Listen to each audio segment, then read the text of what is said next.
Жерде жетим ыйласа, Аллахнын аршы титрейт экен. Аллах Таала: "Я Жабраил, мен абкал ятим". Эй Жабраил, жетимди ким ыйлатты дейт экен. Эй Жабраил, жерде жетимди ким ыйлатып жатат дейт. Хайрул буют индаллахи бейтун фихи ятимун мукрам. Эң жакшы үй мечит сыяктуу үй. Мешітке окшош периштелер рахмат жаадырган үй. Аллахнын рахматы жааган эң жакшы үй ремонт эмес. Италия стилинде, башка стилинде салынган эмес.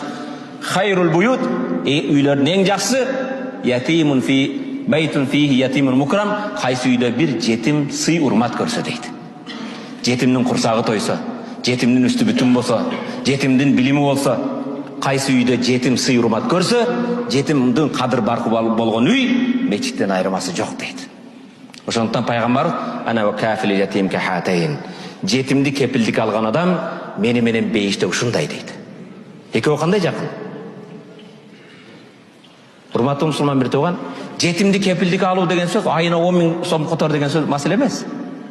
Кээде 3 жолу чайханага барбай коюп, 5-6 жолу кафеге барбай коюп, 3 000 сом, 4 000 сом бир жетимге жөн алып барып мына деп эме кылбастан, бүгүн Кудайыма шүгүр карта ачып кой. Айлыгынан которуп кой.